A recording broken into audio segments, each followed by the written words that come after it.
sedikit banyak diperas atau ya sebut aja ditodong untuk hal-hal yang sifatnya koruptif. Mungkin ada janji untuk urusan tambang dengan UI, mungkin ada upeti yang mesti disetor pada penguji maupun pembimbing atau bahkan ke aparat rektorat. Kan ini harus kita curigai dengan kuat karena Bahlil adalah seorang politisi dan penguasa partai besar. Maka dia punya pengaruh untuk mempengaruhi UI, demikian sebaliknya.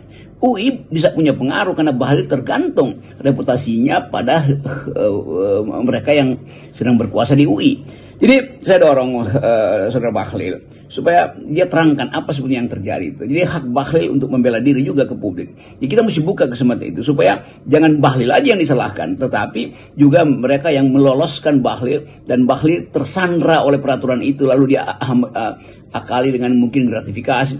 Jadi saya anggap keputusan Dewan Guru Besar itu adalah keputusan yang ngambang, yang tidak menjelaskan duduk perkaranya apa tuh, siapa pembimbing yang harus diperiksa tuh. Ya tentu ada sidang Dewan Guru Besar yang seolah-olah tertutup, tetapi itu mesti dibuka ke publik karena UI ini adalah lembaga publik, urusan NKRI itu. Jadi kelihatannya itu yang harusnya kita tagihkan pada UI, bahwa UI mesti datang ke depan publik dan terangkan apa yang mereka maksud. Apakah pembimbingnya hanya sekedar diskors, apakah pembimbingnya diturunkan pangkat. Kan mestinya pelanggaran etik tertinggi adalah meloloskan satu karya akademis yang akan jadi ukuran UI secara intelektual bahkan di skala Asia maupun global itu yang dimotori oleh plagiarisme. Siapa pembuat plagiarisme itu? Ya bukan Bahlil, tetapi mereka yang membantu Bahlil membuat plagiarisme, kan itu kan. Nah mereka yang membantu itu pasti punya motif uang, motif kekuasaan. Dan kata konflik of interest yang ditemukan oleh Dewan Guru Besar itu mesti diurai, whose interest itu dan whose justice yang mesti ditegakkan, kan itu soalnya. Jadi UI jangan bermain-main dengan kalimat-kalimat yang seolah diplomatis. Orang tetap tahu bahwa Dewan Guru Besar hendak berniat baik untuk memulihkan nama UI, tapi Dewan Guru Besar akan jadi Dewan Guru Kecil kalau tanggung untuk membongkar skandal ini, skandal yang sudah berakar lama. Dan isu di UI tentang jual beli atau permissiveness atau favoritism itu ada, bahkan dari tingkat dosen yang membimbing skripsi sampai dosen-dosen yang dapat penelitian lalu memanipulasi hasil penelitian demi dapat guru-guru besar yang juga disogok oleh kekuasaan. Itu udah jadi cerita yang selama 15 tahun saya ngajar di UI itu tiap hari saya dengerin soal-soal semacam itu. Tapi ketika ada causa celebre, yaitu kasus yang diselebritikan sekarang, selebritikan artinya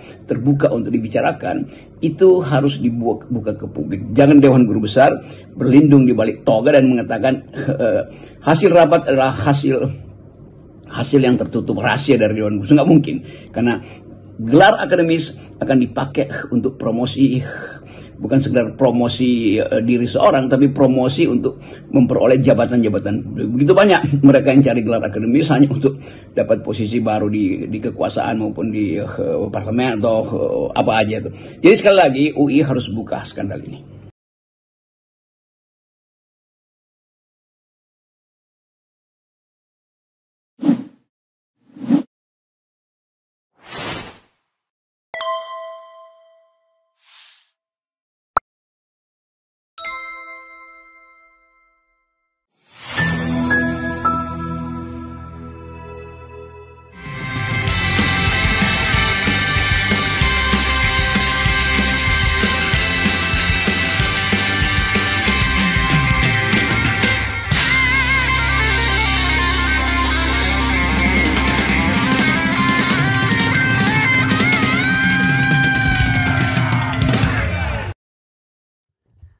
Assalamualaikum warahmatullahi wabarakatuh, sobat RH sekalian.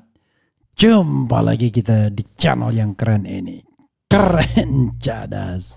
Ya sobat RH sekalian, kesaktian Bahlil Lahadalia diuji ya di masa pemerintahan Presiden Prabowo ini. Kalau di masa pemerintahan Presiden Jokowi dia sangat sakti. Dan hanya takluk dengan barang itu ya, bernama Raja Jawa ya, as he mentioned by himself. Sekarang dia menghadapi dua batu licin. Bukan batu licin ya, batu sandungan. Pertama adalah gelar dokter dia ditangguhkan, jadi tidak bisa dibilang Dr. Bahlil. Yang kedua adalah petun mengabulkan gugatan terhadap keabsahan ADART, perubahan ADART. Dengan demikian, maka dua hal ini bisa menggoyang Bahlil, baik sebagai ketua umum Golkar maupun penyandang gelar dokter, ya, doktor bukan dokter. Coba kita bacakan ya persisnya seperti apa, mulai dari UI tangguhkan kelulusan Dr. Bahlil Lahadalia, Lahadalia ya. Oke. Jakarta, kenapa kita senang? Ya, ini juga pembelajaran bagi kita semua. Masa enak sekali bikin disertasi 1 bulan, 1 tahun 8 bulan. Ada dugaan plagiasi, yang bikin juga bukan dia. Hanya keluarkan duit. Tiba-tiba dapat gelar doktor. Wallahu a'lam. Ya. Coba kita bacakan. Universitas Indonesia UI menangguhkan kelulusan Dr. Bahlil Lahadalia. Keputusan ini diambil UI setelah rapat koordinasi 4 organ UI. Mengingat langkah-langkah yang telah diambil oleh UI, kelulusan BL mahasiswa program Dr. SKSG ya, ditangguhkan mengikuti peraturan rektor nomor 26 tahun 2022. Selanjutnya akan mengikuti keputusan sidang etik. Demikian rilis yang dikirimkan Ketua Majelis Wali Amanat WA UI Kiai Haji Yahya Khalil Stakuf. Ketua MWA-nya Yahya Khalil Stakuf ya. Saya membayangkan kalau Yahya masih ada di kabinet, adiknya apakah akan begitu? I don't know exactly ya. Keputusan ini diambil pada rapat koordinasi 4 organ UI yang merupakan wujud tanggung jawab dan komitmen UI untuk terus meningkatkan tata kelola akademik yang lebih baik, transparan dan berlandaskan keadilan. UI pun meminta maaf kepada masyarakat atas hal ini. Ya, sebagai orang yang pernah kuliah di UI S2 ya saya juga malu ya kan. Masa S2 saya lebih lama dibandingkan S3-nya Bahlil. Saya harus menyelesaikan S2 itu 2 tahun, itu paling cepat. Ada teman saya yang 1,5 tahun karena beruntung pada semester keempat dia tidak dikasih mata kuliah.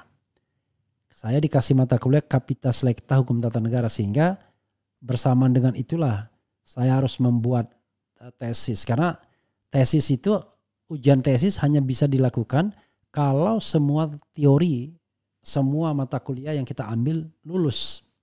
Nah, saya berbarengan main cepat. Begitu muncul nilai Kapitas Lekta langsung saya ajukan untuk ujian. Untungnya pada waktu itu Prof. Jimli Asidiki tidak terlalu banyak cincong ujian ya bersama Profesor Harun Al-Rasyid dan dikasih nilai A saat itu juga.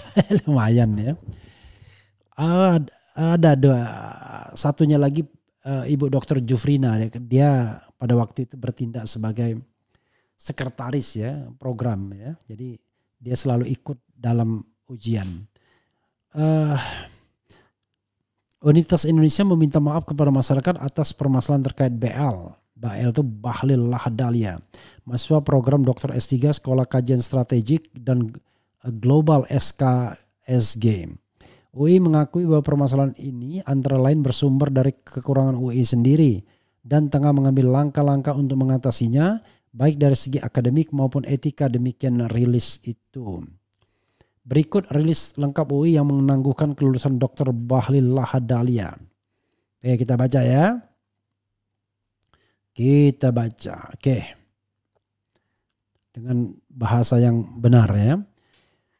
Universitas Indonesia meminta maaf kepada masyarakat atas permasalahan terkait BL. Mahasiswa program Dr. S3 Sekolah Kajian Strategik dan Global SKSG. UI mengakui bahwa permasalahan ini antara lain bersumber dari kekurangan UI sendiri dan tengah mengambil langkah-langkah untuk mengatasinya baik dari segi akademik maupun etika. UI telah melakukan evaluasi mendalam terhadap tata kelola penyelenggaraan program Dr. S3 di SKSG sebagai komitmen untuk menjaga kualitas dan integritas akademik. Tim investigasi pengawasan pelaksanaan Tridharma Perguruan Tinggi yang terdiri dari unsur senat akademik dan Dewan Guru Besar telah melakukan audit investigatif terhadap penyelenggaraan program Dr. S3 di SKSG yang mencakup pemenuhan persyaratan penerimaan mahasiswa, proses pembimbingan, publikasi, syarat kelulusan, dan pelaksanaan ujian. Berdasarkan hal tersebut, maka UI memutuskan untuk menunda sementara moratorium penerimaan mahasiswa baru di program Dr. S3 SKSG hingga audit yang komprehensif terhadap tata kelola dan proses akademik di program tersebut selesai dilaksanakan. Langkah ini dilakukan dengan penuh komitmen untuk memastikan bahwa seluruh proses pendidikan di lingkungan UI berjalan sesuai dengan aturan yang berlaku. Sebagai bagian dari upaya ini, sesuai dengan tugas dan kewajibannya, Dewan Guru Besar DGB UI akan melakukan sidang etik terhadap potensi pelanggaran yang dilakukan dalam proses pembimbingan mahasiswa program doktor di SKSG. Langkah ini diambil untuk memastikan penyelenggaraan pendidikan di UI dilakukan secara profesional dan bebas dari potensi konflik kepentingan. Mengingat langkah-langkah yang telah diambil oleh UI, kelulusan BL mahasiswa program Dr. S3 SKSG ditangguhkan. Mengikuti peraturan rektor nomor 26 tahun 2022, selanjutnya akan mengikuti keputusan sidang etik. Keputusan ini diambil pada rapat koordinasi 4 organ UI yang merupakan wujud tanggung jawab dan komitmen UI untuk terus meningkatkan tata kelola akademik yang lebih baik, transparan dan berlandaskan keadilan. UI terus berupaya meningkatkan kualitas penyelenggaraan pendidikan untuk menjadi institusi pendidikan yang terpercaya berlandaskan 9 nilai Universitas Indonesia. Ini ada suratnya ya, nota dinas ketua yang terhormat rektor dari ketua MWA penyampaian siaran pers terkait mahasiswa program Dr. S3 SKSG UI. Sesuai dengan hasil rapat koordinasi 4 organ Universitas Indonesia yang dilaksanakan pada hari Selasa 11 November 2024 di kampus UI Salemba, berikut kami lampirkan siaran pers terkait dengan mahasiswa program Dr. S3 Sekolah Kajian Strategik dan Global SKSG Universitas Indonesia. Mohon kiranya siaran pers ini dapat segera disebarluaskan kepada masyarakat luas. Demikian surat ini kami sampaikan. Atas perhatian dan kerjasamanya kami ucapkan terima kasih. Dr. HC Kiai Haji Yahya Khalil Stakuf, dokter juga tapi honoris causa ya. Ya saudara sekalian, itu satu ya batu sandungan bagi Bahlal Lahadalia ya. Soal gelar doktornya. Jadi saudara sekalian, gelar doktor itu tidak hanya Anda bisa presentasi di depan karena kalau hanya presentasi di depan Anda bisa jadi percaya diri karena Anda punya jabatan, punya uang dan lain sebagainya, tetapi apakah proses akademik dia ikutin secara benar atau tidak? Yang paling gampang itu coba uji secara terbuka menulis. Itu belum tentu bisa ya diuji secara terbuka menulis gitu. Karena banyak orang yang sudah lulus doktor tapi menulis pun tidak bisa. Menulis dengan baik ya. Kemudian Hakim Petun, coba kita lihat ya. Detik juga. Hakim Petun Jakarta batalkan pengesahan ADART Partai Golkar, Munas dinyatakan tak syah ya. Jakarta detikgo.com. Oh di Detikgo ini apa ini? Oh beda lagi Detikgo nih. Luar biasa ya. Bukan detikcom, detikgo.com. Tapi nggak apa-apa, yang penting beritanya ya. Beritanya juga benar ya. Ini ada juga di Tribun ya. 2 masalah beruntun Bahlil Lahadalia. Gelar Dr. UI ditangguhkan. SK ADART Golkar dibatalkan Petun ya. Oke. Coba kita baca ya. Pengadilan Tata Usaha Negara Petun Jakarta memutuskan untuk membatalkan keputusan Menteri Hukum dan Hak Asasi Manusia RI nomor MHH 3 dan seterusnya tahun 2024 tentang pengesahan perubahan anggaran dasar dan anggaran rumah tangga Partai Golongan Karya. Gugatan diajukan oleh M. Ilhamsyah Ainul Matimu SE, seorang anggota aktif Partai Golongan Karya yang diwakili oleh tim advokat dari Alvan Anudatar SH. Dalam keterangannya yang disampaikan melalui press release, Muhammad Kadafi, salah satu pengacara M. Ilhamsyah, menjelaskan bahwa gugatan didasarkan pada ketidaksesuaian penyelenggaraan Munas 11 Partai Golkar dengan anggaran dasar dan anggaran rumah tangga partai yang berlaku sebelumnya. Munas 11 yang menjadi dasar pengesahan ADRT baru dilaksanakan pada tanggal 21 Agustus 2024. Sedangkan menurut ADRT sebelumnya Munas seharusnya dilaksanakan di bulan Desember setiap 5 tahun sekali. Jelas Kadapi dalam press release tersebut. Kadapi menambahkan bahwa tergugat Kementerian Hukum dan HAM dianggap telah lalai dan bertindak arogan dengan mengesahkan perubahan ADRT dalam waktu yang sangat singkat tanpa memperhatikan aturan yang berlaku. Keputusan Menteri Hukum dan HAM RI ini jelas melanggar aturan yang berlaku dan merugikan kepentingan hukum penggugat sebagai anggota Partai Golkar, tegas Kadafi dalam press release. Putusan Petun Jakarta ini memiliki implikasi penting karena secara tidak langsung menyatakan bahwa Munas 11 Partai Golkar yang digelar pada 20 Agustus 2024 tidak sah. Hal ini dikarenakan Munas tersebut menjadi dasar pengesahan ADART yang kini telah dibatalkan oleh Petun. Hakim Petun Jakarta mengabulkan gugatan M. Ilhamsa Ainul Matimu untuk seluruhnya. Keputusan Menteri Hukum dan HAM RI tentang pengesahan perubahan ADART Partai Golkar dinyatakan batal atau tidak sah. Menteri Hukum dan HAM diwajibkan mencabut keputusan tersebut dan dihukum untuk membayar biaya perkara. Sidang perkara Jakarta akan dilanjutkan 2 pekan mendatang dengan proses sidang jawaban dari tergugat secara e-court. Kok sidang perkara nomor 389 G 2002 Petun Jakarta akan dilanjutkan 2 pekan mendatang dengan prosesi sidang jawaban dari tergugat secara e-court. Maksudnya apa? Sudah ada putusan kok ada lagi jawaban. Memutuskan untuk membatalkan tentang. Oke, nanti kita lihat ya. Jangan-jangan beritanya coba kita harus cek ini. Kalau wartawan yang nggak jelas ini harus dicek tuh. Petun Bahlil ada nggak?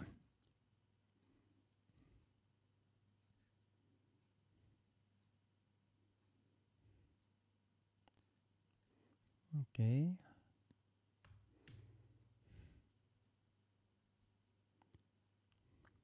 Herald.id, Petun Jakarta batalkan pengesahan ADRT Partai Golkar. Nasib Petun Jakarta putus sengketa kubu. Kok agak ini ya, yang mainstream kok enggak ini ya. Oke, coba kita baca. Petun Jakarta batalkan ADART baru Golkar, kepemimpinan Bahlil terancam.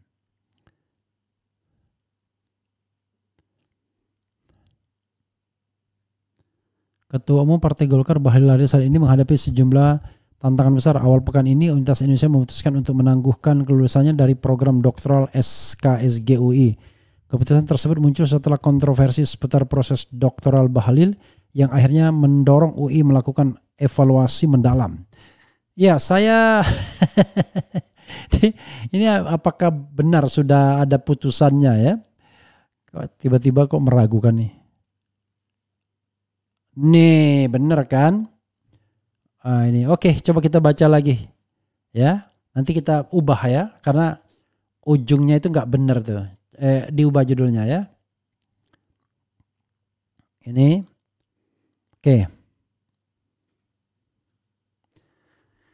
Jakarta, kuasa hukum kader Partai Golkar Ilhamsa Ainul Matimu Muhammad Kadapi mengatakan belum ada putusan dari Pengadilan Tata Usaha Negara terkait gugatan ADART Partai Golkar.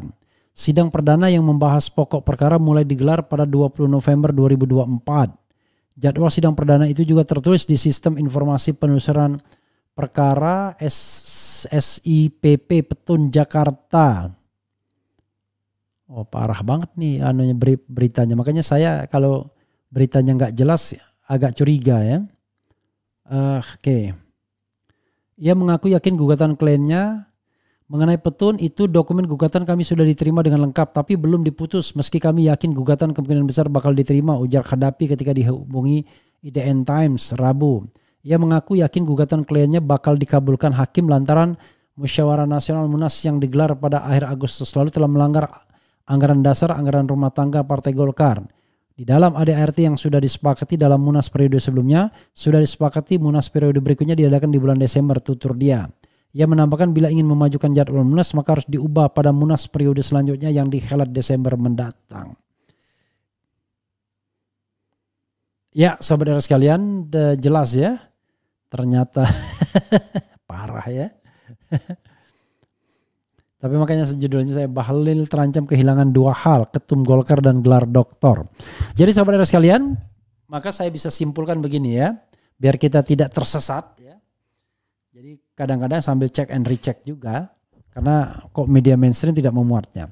Jadi untuk kasus Petun itu belum disidangkan, baru akan disidangkan perdana pada tanggal 20 November 2024. Perkara kemudian penggugat yakin gugatannya dikabulkan, tetapi yang jelas belum ada putusan. Itu satu. Apakah Bahlil terancam? Ya terancam kalau seandainya dikabulkan. Nah untuk soal yang terkait dengan gelar doktor belum final juga. Karena masih menunggu sidang kode etik dari guru besar kalau tidak salah. Nah ini juga terancam. Jadi makanya kalau judul Bahlil terancam kehilangan 2 hal, ketum Golkar dan gelar doktor, saya kira wajar ya. Karena 2 gugatannya dilalui. Cuma berita yang dimuat tadi ya, yang saya bacakan oleh Detik.go itu benar-benar nggak benar ya. Jadi yang jelas gugatannya sendiri belum diproses, apalagi ada putusannya, belum ada sidangnya. Sidangnya baru tanggal 20 ya. Jadi di situ dikatakan sidangnya sendiri baru tanggal 20, bukan sekarang tinggal sidangnya. Parah juga ini ya media-media pemberitaannya ya. Oke, sekali lagi itu ya. Oke. Coba kita bacakan ya. Oke,